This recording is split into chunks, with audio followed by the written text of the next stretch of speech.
Hello കൂട്ടുകാരെ, എല്ലാവർക്കും എൻ്റെ പുതിയൊരു വീഡിയോയിലേക്ക് സ്വാഗതം. നമ്മൾ ഇന്ന് നോക്കാൻ പോകുന്നത് 1 മുതൽ 50 വരെയുള്ള സംഖ്യകളുടെ ഘടകങ്ങളുടെ എണ്ണവുമാണ് നോക്കാൻ പോകുന്നത്. എന്നാൽ നമുക്ക് നോക്കാം. ആദ്യത്തെ കള്ളിയിൽ സംഖ്യ എന്നും രണ്ടാമത്തെ കള്ളിയിൽ ഘടകം എന്നും നൽകുക. മൂന്നാമത്തെ കള്ളിയിൽ ഘടകങ്ങളുടെ എണ്ണം എന്ന് നൽകി ആ കള്ളി രണ്ടായി വിഭജിക്കുക.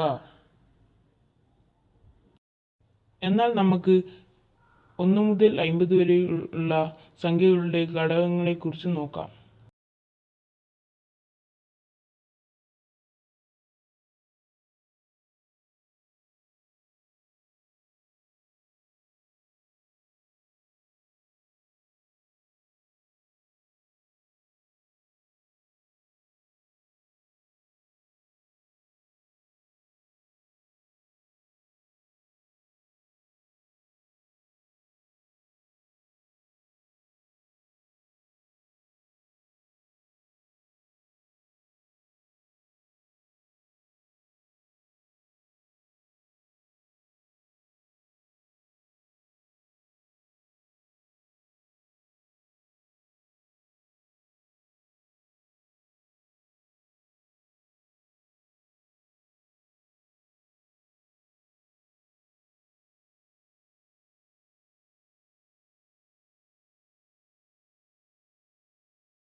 അപ്പം കൂട്ടുകാരെ, നിങ്ങൾക്കിപ്പോൾ 1 മുതൽ 50 വരെയുള്ള ഘടകങ്ങളെക്കുറിച്ച് മനസ്സിലായല്ലോ. എന്നാൽ നമുക്ക് അഭാജ്യം എന്നാൽ എന്തെന്ന് നോക്കാം. 2 ഘടകങ്ങൾ മാത്രമുള്ള സംഖ്യകളെ അഭാജ്യ സംഖ്യകൾ എന്ന് പറയുന്നു. ഇനി ഭാജ്യസംഖ്യ എന്നാൽ എന്ത് എന്ന് നോക്കാം. 2ൽ കൂടുതൽ ഘടകങ്ങൾ മാത്രമുള്ള സംഖ്യകളെ ഭാജ്യസംഖ്യ എന്ന് പറയുന്നു.